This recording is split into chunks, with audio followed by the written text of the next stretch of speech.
You're listening to Biz-Souls, the business podcast with an edge, hosted by me, Rona Lewis, and Jeffrey Hansler. Tune in for perspectives and discoveries about the changing world of business. It's time to connect to the heart, soul, and humor of how business gets done. Hello, everyone, and welcome to Biz-Souls. I'm one of your hosts, Rona Lewis. I'm Jeffrey Hansler, and we get to the heart and soul of business and the people that make it happen. And today we have, I'm actually very excited about having Jonny Thomson on today. I am a big reader of Big Think, and Jonny has been a big contributor to it. Jonny, I'm gonna read your official bio that I have as soon as I put my glasses on so I can see. Yeah. Jonny Thomson runs the Instagram, TikTok, and Facebook accounts Mini Philosophy at Philosophy Minis, and has a community of over 400,000. And we expect every single one of you to like and subscribe to our podcast. He reaches more than 3 million people a month. Holy crap. His specialty is exploring big ideas and explaining why they still matter today. His first book, Mini Philosophy, is an award-winning international bestseller and has been translated into 22 languages. His second book, Mini Big Ideas, was released in 2023, and his latest, Mini Philosophy, came out in August, and we're going to be talking more about that. All are published by Wildfire, part of the Headline Publishing Group. Rona, that's me, discovered him from Big Think, where he's a staff writer. There he covers philosophy, psychology, theology, and anywhere he dares step out of his lane. I love that you step out of your lane. Welcome, Jonny. I'm so excited to have you. Oh, thank you for having me on. And yeah, I'm sorry that's such a swollen biography, but it's very nice of you to read it all out. I got to read it all out. No, it's not. This is how we get to know who you are. And after Jeffrey asks his standard question, I want to dig into where and how and why and what the heck when he So real quick, what did you want to be when you grew up? So how did you get that's here? A difficult one to ask a philosopher, because there's not much you can do with philosophy as philosopher's sake. And I don't think I ever wanted to be a philosopher, because growing up my parents were both psychologists. And I think it tends to be that you either follow in your parents' footstep or you choose something which is quite a different from your parents' footsteps, don't you? And I chose the latter, but in the least rebellious way possible. So philosophy is essentially, walking in hand with psychology. So I chose philosophy rather than psychology. And I think, to be honest, if my parents weren't psychologists, I probably would have ended up being a psychologist. But no, growing up, it's a blessing of privilege, really, that I never really thought beyond the next step. So I was, at school, which which for us ends at 18. I thought about university, and then at university I thought about the next year, and university the next year. And then when you come to the end of university, you're faced with this kind of like this huge expanse of future, and it's only then that I think, at least in my experience, that most students kind of think, oh, hang on, what am I going to do now? It's what Kierkegaard saw in Kierkegaard, this Danish philosopher, called the dizziness of freedom, this moment of panic, existential panic, really. It's like, okay, right, so all of my friends have got jobs and they've got plans. What am I going to do now? And I faced with that. And some things in life you tumble into, and some things I think in life you plan ahead. And I think where I am now is definitely a tumble situation. So that void right after, when you were thinking about that, how long did that go on before you kind of took a couple of years? So I kind of knew I wanted to live and experience a little bit before I settled down into the 9-to-5 grind until retirement and death.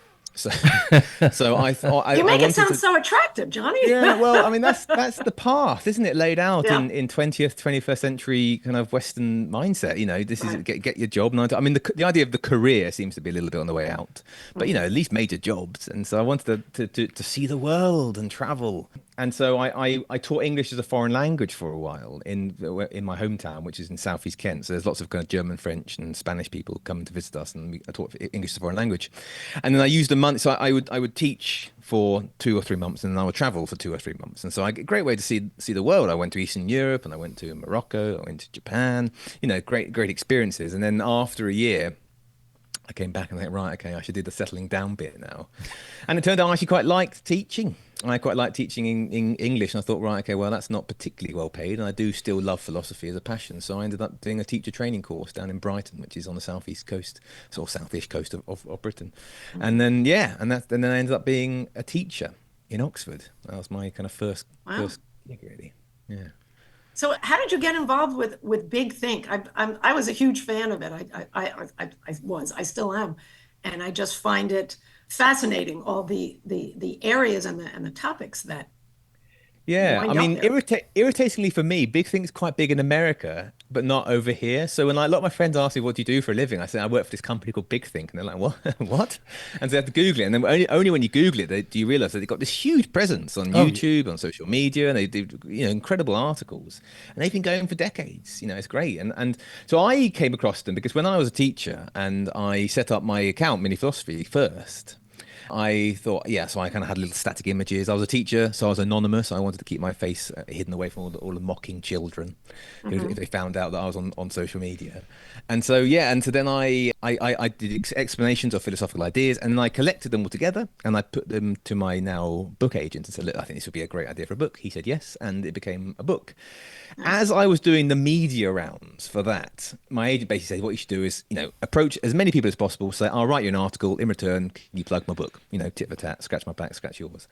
And Big Think were one of the only few companies which, well, A, paid me, and B, said, we'd like you to come back. And so I was freelancing for them on that basis for about a year and a half, 2 years. And just over that period of time, if you freelance with any company, you form relationships, you form contacts. And eventually they gave me a tap on the shoulder about a year and a half ago and said, "Look, do you want to come on full time?" And I said, yeah, I would love this. I mean, what philosopher wouldn't want to work full time Sure. writing as a job? And so I thought, yeah, and I have two young kids. My commute was getting a bit arduous and a bit kind of long. I thought, right, I'm not particularly spiritual myself, but it definitely seemed as if there was an obstacle here and there was a way around the obstacle. And the fact that the two coincided seemed to be kind of like some kind of fate. And I thought, right, let's do it, do it. And so far, fingers crossed, touch wood, I'm not destitute. It's turned out okay. Yay.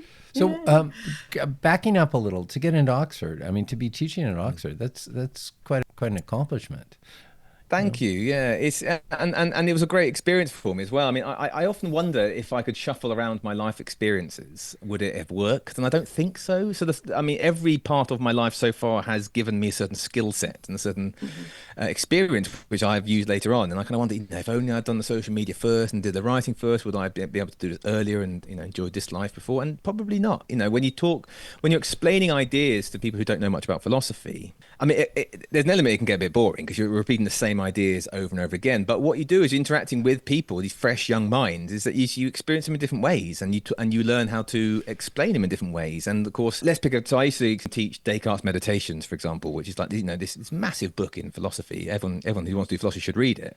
And every time I read it with the students, I would pick up a new thing, a new element to it. And the same is with Plato's Republic and Aristotle's and Nicomachean Ethics.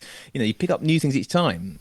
And of course, the students were my teachers as well. It's such a cliche, like a slightly wishy-washy cliche, but they definitely taught me as much as I taught them. The questions they were asking and the points they asked. And sometimes they would say something like, what does this sentence mean? And I would look at it and I'd say, well, actually, I don't know. And I've gone, 10 years of my life until I had to go away and research and learn stuff. And that organic kind of interactive process which began in Oxford is kind of carried on now into my mini philosophy thing, because now I've got this community of what is now nearly 400,000 people, and and they're always saying that you should do this or you should do that. Or sometimes I'm doing a post about Western philosophy and someone will say, this is the same in Indian philosophy, this is the same in Vedic philosophy. And just my educational background, I have no idea about Indian philosophy, and they'll say, go away and read this. I'm like, yes, thank you, signpost. So I'm getting lots of free education from people, and That's it's a fantastic. wonderful experience. Yeah. Yeah, and So let's go back to that point about the mini philosophy. What made you put that in front of the things you're doing? Well, a kind of the combination of two really. One is boredom. It's that when you're teaching, at least in the UK, you get these gaping holidays, these vast spaces of holiday. That when you don't have a wife or don't have kids, what do you do in it? Obviously, you can see you've seen all your friends, you've gone home to see your family, you've travelled a bit, then you're back home in your apartment, you're on your own. What do you do? And so I thought, right, okay, let's try a project, a side hustle, and that ended up being a thing. And the other thing is that when you're a teacher, I think any teacher in the world, they collect a body of resources.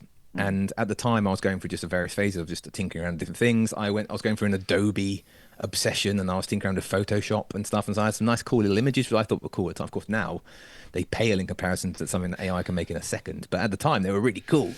And so I put them on social media, and I explained them in kind of, again, you hone the skill of teaching and condensing things onto social media. I actually started on Tumblr. This is like a long time ago. Tumblr, Tumbler.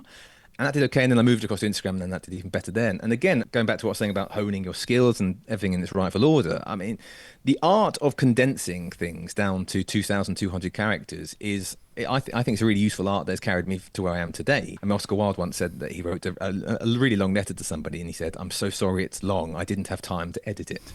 Right. And That's right. yeah, it's so true what he said. You know, it's the editing process is the hard, long part, and so Sure. learning to get the gems out. And so I think that's probably why the book did well, because you cut off the fat and you're left with something quite good, or panning for gold if I'm mixing all of my metaphors at once. Yeah. So yeah, and that's where the mini philosophy channel ended up. And as I say, I was anonymous for so long because I was a teacher. And then when the book came out, you can't be anonymous anymore. You know, your face on the cover of a book, and you've got to do this media reel. So I thought, right, okay, let's go out there and sod it. Put my face out there. And I went to mini philosophy Jonny Thomson, and then I started doing videos. And then the videos seem to have also chimed in with the Instagram algorithm. So I'm forever, paying homage to the algorithmic gods of social media. And I think anyone who makes their living off or partially off social media has to at least, pay the tithe and read the latest in kind Indeed. of like Instagram changes. Again, it's a skill set. It's a job. Every job has it. It could be this. It could be spreadsheets. It could be Excel formulas, couldn't it? Or it could be the latest Sure. in kind of like financial advisory kind of education. Who knows? So Yeah, I was. Oh, go ahead, Jeffrey. no, Go ahead. no, no. After you. No, I wanted to point out that when you had said that you started to go do a deep dive into Adobe and all that, I was like, that sounds Mm, like Jeffrey, because he also, mm. if he finds something technical, especially with our podcasts, he's like studying it night and day so, to get good. Yeah.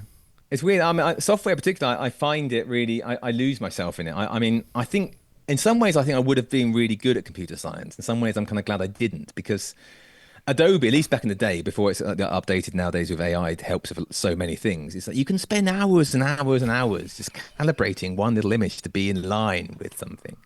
And the hours go in a blink. For me, at least, I did. I was obsessing about them, and they're going to blink. And I imagine, like, I got a few coders and computer scientist friends, and that getting into the nitty gritty of a code or programming, whatever, I can see it as being kind of like a time sink. And I'm glad in a way I didn't get into it there, because I love it. I could spend hours just tinkering with my videos and Photoshop, You can but have it all. you can't. That's what I always tell Jeffrey, because I teach play. I teach purposeful and attuned play for adults and companies. So that kind of stuff is like, Yeah. you have that. I'll be playing with my friends. Yeah, exactly. Yeah, and there's a great kind of philosopher writer called Oliver Burkeman who wrote this book called Time Management for Mortals, and he says, yeah, you get essentially have like, I think it's 3,000 weeks. I can't remember, maybe 4,000. Anyway, 3,000 weeks, and he says that's all your life is. You can't do it all. You're not going to be able to climb Everest and go to see the Titanic. You're not Sure. going to be able to become president of the United States. You're not going to be able to see all the countries in the world. Just prioritize stuff and get okay with that. But that said, I like Adobe. So, I mean, you could technically hire somebody to do the algorithms for you now and check all that stuff. So you enjoy doing it, like keeping your fingers in that. Yeah, I do. I do enjoy doing it. I mean, one is I'm possibly a control freak in that respect. Like, I find the startup cost of having to explain what you want and going through exactly in the little ways that for me is too much of a hurdle. And yeah, and the other thing is I don't think I yet have the resources to become a massive intergovernmental business. Maybe one day, I will one set up. You never. I'm sure that a lot of my friends, for example, do use. I think it's Five, which is this website where you pay people to do little things, animations and stuff. And actually, animation is one of the things I might start to outsource soon. That I find that, I mean, AI is doing really well at lots of things, but one of the things it can't do really well is videos and animations or something out of a horror movie. I subscribe to Luna AI, which is one of those movie makers, and I've typed in, do a 2D animation of a man walking from A to B. And it's some kind of like horror show of kind of like limbs jumping all over the place. And I don't know, Pretty. it's bizarre how the things which are comparatively simple. People could do that in Paint, about 10 years ago. Ridiculously hard for AI, whereas some things which we think are really complicated, Shakespearean sonnets, like that. it's bizarre what things that the humans can do better than we think. Indeed. since we've moved over to AI, what do you think of AI? Mm. To be afraid of it. It's happening one way or another. Well, I think everyone who a writer looking at AI, everyone must be a little bit nervous. It's like, I mean, they're coming for our jobs. I mean, if you think of who's in the line, the firing line, is writers were first, and that was right when it first came out, and actually it coincided. So the first kind of AI explosion coincided when I literally quit my teaching job and decided to sign up to be a writer. And my wife and I were sitting around the table thinking, what have I done? It's like I've just gone into the writing business. It's like kind of like becoming a telephone operator at the start of the internet. And so I panicked then. And then slowly but surely, I think a lot of people, the gimmicky things, the low hanging fruits were picked, and everyone's like, this is amazing. And after a while, people were trying it for more complicated things, and they started to see that it didn't work in certain areas. And now, as I understand it, is that it's almost being corrupted by its own data. I understand. It's a really interesting phenomenon. Yeah. That it gets trained on the data you provide. And of course, humans are just typing in all sorts of, can I swear on this podcast? Oh, yeah. CRAP, crap, whatever. And it's now learning to do that itself. And you can limit the data, you work ways around it, but still there are certain issues. And I love it as a thing. I think it is one of the greatest technologies since the internet. But it's reducing the drudgery of most jobs, I think. And I think humans are still needed and still wanted in certain areas. In fact, I read an article the other day that, the author, I think, is still going to be relevant. In fact, we're in the age of subscribers. Substack is surging. People are paying, the same thing as a Netflix subscription for one guy who writes one article a month. Netflix, you can get access to like something like 20 billion hours of TV for $5.99 American dollars with it. Whereas, some people pay $10 just, as I say, one article a month because they care. That connection between the author and his community or her community is really important. Or at least I have to think so. That's not the truth. And of course, the other thing, the more boring business part of it, is that it's not really bringing any returns for these. Sorry, I talked away from the mic there.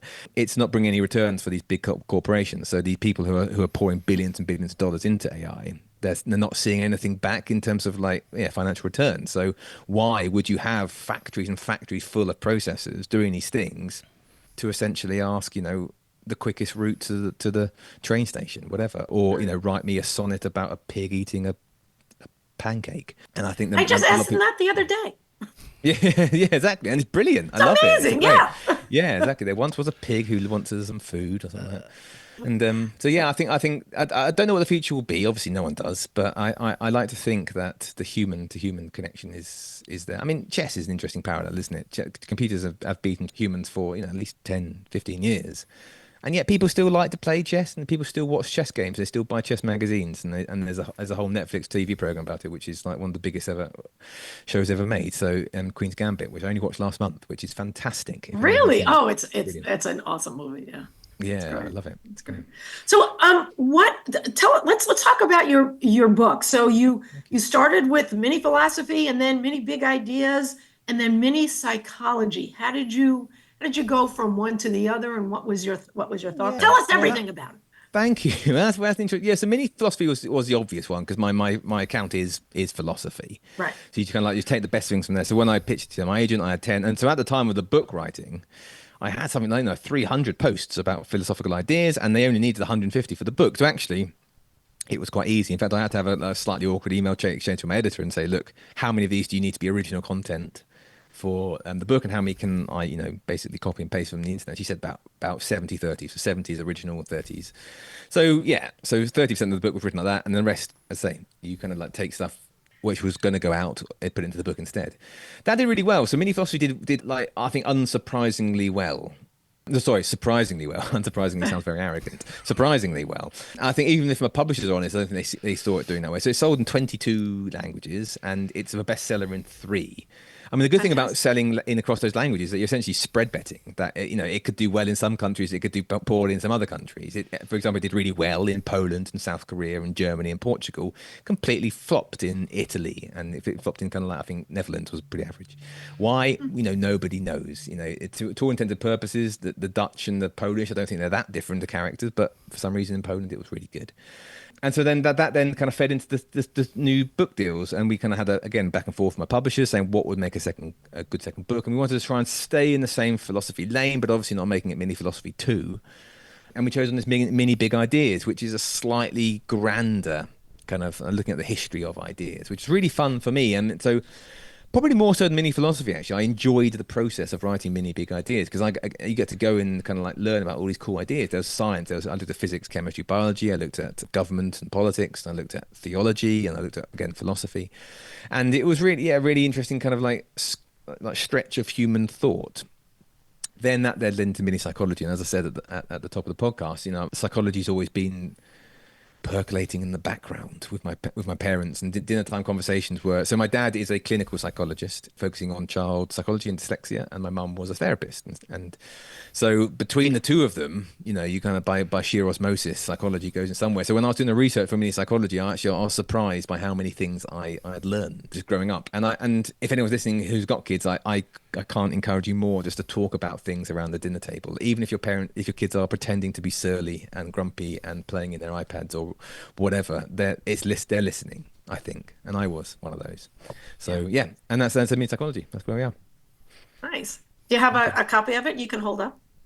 I don't. No, that's silly, isn't it? This is a plug opportunity. No, I don't. So the colours were. So the colours, a little insider secret. The colours were a little bit of a controversy between me and the publishers.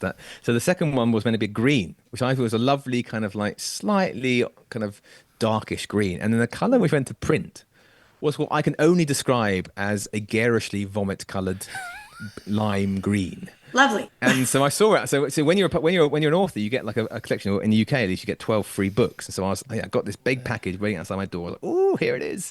So I opened it up, and then this kind of look like some buried treasure scene where, you know, it glows on your face. And what is this? And then so I messaged my editor in the most Britishly polite way. Oh, I don't know if you noticed, but you know, this is the completely different color to what we thought it's going to be. And she said, oh, it'll stand out on the shelves. It's fine. And I said, you know, could we maybe get the second print run done differently? And she said, no, no. And so you realize as an author that, you know, once the book's essentially been, you know, you've pressed return on the email, you've got no power over that now. You just hope for the best. You're going to get a royalty check. And other than that, it's up to them, really. Yeah. So in terms of marketing your book, I have my friend Paul Levine, who was on our podcast towards the beginning, is a best-selling legal thriller writer. And I was asking him about it and about marketing, and he said, I have to do a lot of marketing for my own book. Is that the same way with it's you? exactly the same. Yeah. So I was actually quite shocked by that because obviously I have this quite good platform now, and essentially I had this marketing and publicity meeting with my publishers, and a lot of it involved them saying, can you do it now? And I think from what I understand, what I'm hearing is that if to get a non-fiction book deal nowadays, you either have to have a platform, or you have to be a massive, big head in that industry, like a massive professor, right, years, who's got tenure, whatever. Luckily, I was in the former. I've got a platform. And even then, so when I first got the book deal, my following was only around 40,000. And I'm not even sure if today that would count as being a good enough following to get a non-fiction book deal. But of course, the books which do really well are often the ones which do have that platform. Sure. There's a book over here, which I didn't buy, almost out of spite. It's called like the boy, the horse and the lion or something like that. Anyway, it's a guy who did lots of little lovely drawings accompanied by a really nice quotation, really heartwarming stuff. And he had a social media presence, and I think he's living in a mansion now with a swimming pool and kind of like, princesses giving him grapes lying on the sofa. So wait, that's not happening to you, Johnny? No mansion, no swimming pool? No. Where is the swimming pool? My son is, the grapes are like shriveled raisins, and I have to kind of pick them up off the floor when my son's and they're pelting you with them. Yeah, exactly. Yeah, throwing rotten tomato at me. Like, you're paid 14. Well, actually, yeah. So interestingly, what I didn't see coming was that when you're an author, you get like emails, angry emails sometimes. Sometimes they're nice, oh, we loved your book and stuff. But I was shocked, but there were two things in my first book which got the most kind of anger. First is that I made a mistake, that I said that the Joker movie was directed by Christopher Nolan. It wasn't. I made a mistake. And then the second one was so again, I shouldn't see it's coming that because it was such a big bestseller in Poland, I wrongly said that the British cracked the Enigma code in World War II. Whereas in fact, there were some Polish code breakers who broke it first, and then the British essentially built on that / stole it, as we tend to do. So yeah, and so they got emails, angry emails saying, how dare you say that Turing and all that broke the code. And I said, well, okay. So what I did actually in Mini Big Ideas, I did correct it. Actually, I put in brackets saying, apologies to any Polish people reading the book. I made a mistake. Apologies to Christopher Nolan. Yeah, Chris, no, Chrissy dog, are you listening? And sorry about that. Joker was great, but you Oops. didn't do it. Yeah. So what would you say, Jeffrey? I keep asking questions. Do you have any questions for him? It's going great. It's going great on this. Okay. What's the breakdown, the general breakdown percentage where your income's coming from? Just because so many people are going down this path. Yeah. Interesting, difficult. So big thing is by far and away my salary job, and that's the guaranteed income which pays the mortgage, and you kind of play around that. Publishing is at least in the UK, I can't speak for America. I assume it's the same because it's pretty much the same worldwide. Is a bizarrely kind of opaque industry. So I'm, for example, only about a couple of weeks ago, I still got a paycheck from my Polish royalties, which are coming up to the end of 2023. So that's a year, nearly a year's delay on those royalty payments. And again, you'll get an email. So I was out and about with my son and my family out getting some ice creams. I get an email from my agent saying, "Oh, here's some money." Great, okay, but it just comes completely out of the blue. And then sometimes, it could be pennies. It could be like, you sold like 4 books in South Korea last month. Here's, £4.50. Great, here in your bank. Sometimes it could be thousands, and it's great. Oh, okay, well, maybe we can go on holiday to Disneyland. But for the life of me, unless you are a J.K. Rowling or a Stephen King, I don't understand how anyone who is an author full time could make any sustained kind of plans about their life unless they have the house already, or have some kind of other income, or they're maybe better at saving than possibly I am, maybe. But you put it on the bank. But to have that random selection of paychecks is very difficult. And then from the social media, I mean, it's a weird thing. I kind of like talk to my wife about how I'm sounding very spoiled here, but Instagram, ironically, is the worst platform to be famous on because their payouts are less than YouTube or TikTok. So I wish I kind of went on to those first, to be honest. But there are know other for anyone things. who's on social media.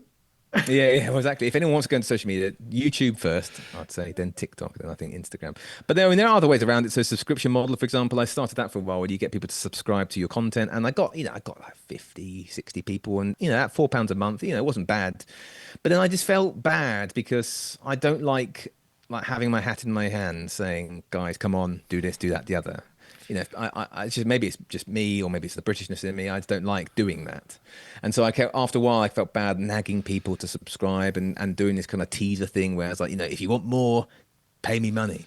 And I'm sure other people are better than that. And so maybe, one day I'll go back into doing that. But I'm finding now that there is an element where after a certain while, success begets success. I'm being invited onto lots of podcasts like this, for example, which is a very lovely opportunity. And I'm getting tickets to philosophy events. I'm doing marketing for certain people. And they all carry, not insubstantial paycheck. But again, it's random. And it's kind of like, it's nothing more than a holiday, really. So, yeah, I mean, I hope that's enough of an answer without going. No, that's great. Absolutely. Great answer.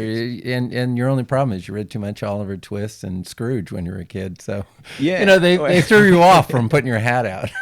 Yeah, That's exactly. right. Yeah, maybe I need to get better at it or something. Or maybe I'm going to hire someone else to do it for me. You just need to take lessons from pushy Americans like us, and we have no fear. Oh wait, Well, that's just me. from what I understand, Americans are on average better paid than anyone in Europe. So you're obviously doing something right in that respect. We all kind of grumble at each other. Oh yeah, because our country is doing so well, and there's no issues here whatsoever. It's like, living in a utopia.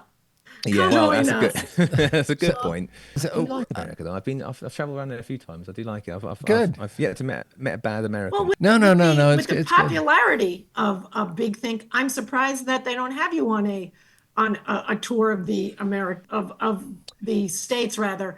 Well, And wouldn't that be good? Yeah, I mean, yeah, I'll send that on to my CEO actually. I'll say, Yeah. Rona said that I should buy well, me a first class ticket on yeah, Virgin and Atlantic. they also need some writer somewhere who writes about play Mm. because it's becoming so popular. And I don't know where they would find someone. Well, you know what? Yeah, no, it's all right. Yeah, and TED's been kind of watered down with the TEDs and the TEDx's, and And the Big TEDx, Think yeah. Big Think is different. I think you could easily have a platform where you'd come out and do a Yeah. I mean, there are all sorts of things in the works. I mean, now this is where I've got to get careful because there are certain like secret squirrel stuff going on behind the Right. scenes, and there So- are stuff. Right. There is stuff, so I should say, going on podcasts, videos, and Right. kind of other collaboration stuff like that. So, and they will be coming out probably around the end of the year, start of next year. So, I mean, yeah, it is a case of watch this space. But I know I agree with you. And so, what you're saying is I should probably get a pay rise.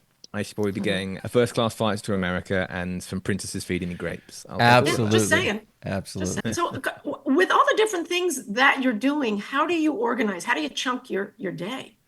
So funny. It's a good timing you said that because only this morning I felt like I was drowning under that. That's something quite new to me actually, because when you're a teacher, you have a timetable, and which someone else does, and I'm sure they're the maths people who are really good at doing that. But you get given it, and you say, right, you've got to be in this place at this time, go forth, and you get given a stack of books, you've got to mark them, whatever. Fine. Whereas in this life, I mean, it makes me sound like a child. You've got to do your own work. But it's also like the emails. I'm very bad at doing kind of like putting emails into a task. And so I can't remember who it was. I think I read it online somewhere where someone once said that if a job takes you less than 5 minutes, do it straight away. And that has really changed my mindset. I only did that a couple of months ago, and it's right. It's really worked well. If an email comes up saying like, "Will you send the Zoom link?" for example, I'll send it. But Google Calendars is where I find most of my life, and I think most people find the same thing, aren't they? It's kind of like we're so dependent upon it. In fact, for so long I was resistant to using the "Can we suggest a strong password for you?" On websites and stuff, because I thought I don't like the idea that Google knows my password and I don't. But then I thought, oh, sod it, I can't be bothered to think of 17 characters, an exclamation mark, a full stop here, and a kind of a summoning ritual from the 17th century, whatever, Right. in order to get in. So I thought, right, okay. And so to be fair, the passwords they do suggest, they do look very strong, but they also look like someone sneezed on my keyboard. Right. So I think, yeah. Excellent. Yeah. I suck at remembering passwords, so I Yeah, totally I get it. mean, I have to have them yeah. written somewhere, otherwise.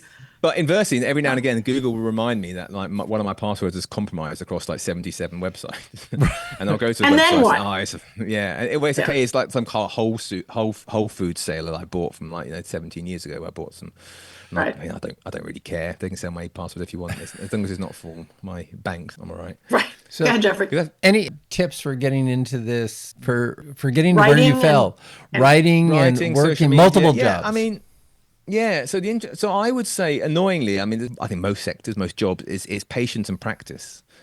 And I don't think you can become a good writer without writing lots and lots and lots. And also, I don't think you become a good writer without reading lots and lots and lots as well. It's interesting how that could be happen nowadays. So I look back on my own early Instagram days and think that was such a lucky experience where I could cut my teeth.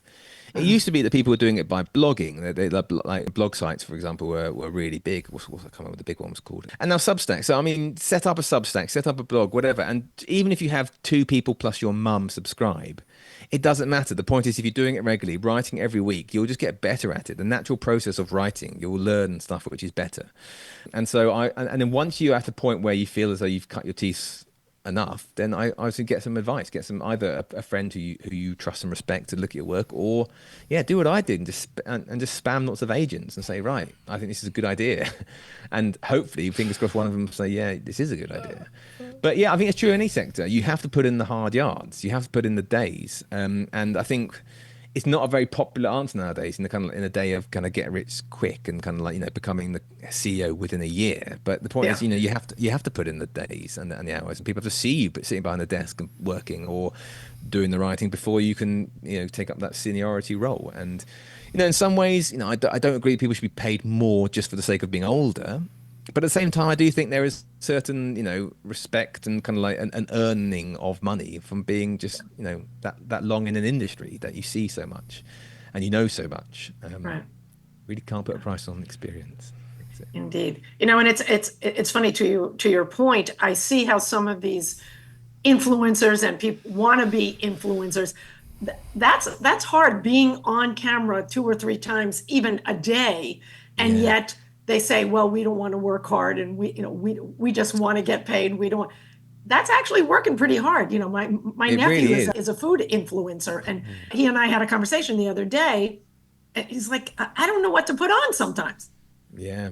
So Yeah, well, it's then talking about the interesting. algorithmic gods earlier, they're knowing what to work. I mean, you have to scripts. I mean, again, this is becoming an influencer. You realize how much effort is behind the scenes going on, Right. and how many kind of like duds are on the editing floor, in the cutting room floor. It's like, you have to, you essentially, someone told me once, you have 5 seconds to keep someone's attention on social Right. media. And if That's you right. haven't got, you don't use those 5 seconds well, they'll go somewhere else. Fine. That's what I do. As everybody does. If so, it's a short form platform. And so, yeah, the attention to making that what's called a hook is really important. But I mean, I'm lucky enough that and it sounds like also, was it your nephew you said who's a food influencer? Yeah. Yeah, it sounds like, I mean, we are quite lucky enough that we don't have to expose ourselves. So, for example, I try to keep myself very hidden. So, I count it a blessing or a good sign that a lot of people often message me saying, "What are your views on this? Are you a Christian? Are you a Muslim? Are you a Buddhist?" And I will say, "Well, I'm not going to tell you." And the fact you're asking me is a good sign. Likewise, I think if you don't know my political leanings, I think that's a good sign. And I think if you don't know whether I'm, what philosophy I agree with, it's a good sign because I try to keep my own opinions to myself. But yeah, there are some influencers whose their entire life is dependent upon them sharing every detail about their Right. life and taking photos and selfies of themselves. And I don't want to rag on social media because it's part of my living and my livelihood. Because I think Right. social media is far more nuanced than people give credit to. Like, for example, my account and also your nephew's account. There are lots of people going for food recipes. People going about philosophy. I know I follow a great called Macklin who does theology, and there's also got Cleo Abraham who's this famous technologist. Loads of really good, intellectually nourishing stuff. But yeah, there are people who are doing selfies of themselves and of their life and of their dogs, and you hear these horror stories, don't you? Of people like videoing the birth of their child. And there was this quite famous a couple of months ago where someone, yeah, her daughter or her son was crying about something. Can't remember, maybe it was a dead dog, something traumatic. And then the influencer thought that the camera was off, but it wasn't. It was on, and you saw the influencer saying to the child, "Can you ham it up a little bit, please? Can you cry a bit more? Can you do this Wow. face?" And I know, yeah. And those are instances where you kind of think, we're living in that kind of Black Mirror dystopian like world here. Right. And then the thing is, I mean, from a philosophical point of view, what's interesting is if those that people who are obsessed with social media and putting themselves on Snapchat, whatever, Instagram, whatever, is you start seeing the world no longer as a phenomenon to enjoy or to experience, but as an opportunity to gain likes, and you start seeing people as tools by which to kind of gain likes. And the famous example of this is at Paris New Year's, where people were all watching their fireworks through their phones. And you're kind of thinking, well, I mean, the first thing is I think I've done that before, and I've never watched fireworks back on my phone. And when I do, it's just an infinitely worse experience. I don't understand. I can appreciate, I take photos of my children all the time. We send them to our family and stuff, and I put stuff on my own social media, my private accounts. We do that. But I don't understand why you would take photos of something which is clearly better in person. Likewise, No. a play or even like the cinema. Why would you do that? I don't understand it. And I think it takes away from the actual experience. If you're there, be there, as opposed to wanting other people to know what you do. It's like, get over. Yeah, absolutely. Yeah. So yeah, that's an interesting one in itself because I mean I remember I read a research recently by a guy called Richard Hursink, who's a Dutch philosopher, and he said there are instances where taking photos of things and putting them on social media can enhance the enjoyment of it. So I'm drinking a drink in a cafe. That's fun enough. If I take a photo of it and I get likes for it, that will make the experience more fun for me, as well as just if I hadn't. If we're looking at it in just pure hedonic units of like, let's say 5 if I was drinking it without my phone and 6 if I was drinking my phone. But there are lots of cases where, yeah, you're absolutely right. It takes away from the experience. You're no longer experiencing the world as something to be experienced, but through the media of Yeah. your phone. And that's when it becomes, yeah, really weird, creepy. So how can people get in touch with you? How can they buy your book? I'm assuming it's on Amazon because everything is. It's on Amazon. Yeah, yeah, you can buy it on Amazon, and yeah, I'll get my royalty check in 4 years if you do that, would be great. And if contacting me on Instagram is probably the easiest, quickest way. I try to respond to everybody. Not unless you're going to troll me or be an idiot. But if you're being nice and you've got something intended to say, I always reply. It might take me a few weeks, but I will get around to it eventually. So get on there, and yeah, that's it. All right. And I'm going to say it again. So we have it. That's at Philosophy Minis, Yeah, Philosophy, Minis, at Philosophy Minis. So your yeah, name yeah. isn't on there. It's just, well, it is if Well, you Jonny Thomson should be there. look you Yeah. up. So I mean, this is going to sound hugely arrogant, but hopefully, if you type in philosophy or Johnny, I should be near the top of the system now. I'm yeah, I'm not It's near okay. not the top. Self-promotion is No, fine. It's well, a, it's a healthy sense of self, Johnny. well, it does sound massive. I can't get my head through the door now. It's all good. Jeffrey, any closing comments? No, this is great. Really, really great listening to you, covering a lot of things. See, it's like your mind whirling while you're talking. I'd love to do this. Let's do it again. Again, in another couple of months and see what fun you're up to now. I'm probably going to go to Amazon and get you another quid for buying a book. Exactly, yeah. By the time I get it, it'll probably be devalued. So yeah, it'll be great. There you go. There you go. Thank you so much, Jonny, for being here. Thank you for having me. Absolute pleasure. And thank you all out there for watching us and listening to us on Biz-Souls. Hit that like, hit that subscribe button. It helps our channel so much. And on that note, I'm Rona Lewis. I'm Jeffrey Hansler. And this has been Biz-Souls. We'll see you next time. Thank you.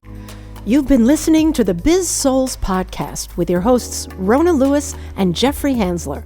Did you have fun? Subscribe, rate, and leave a review. It's very much appreciated. Talk to you next week.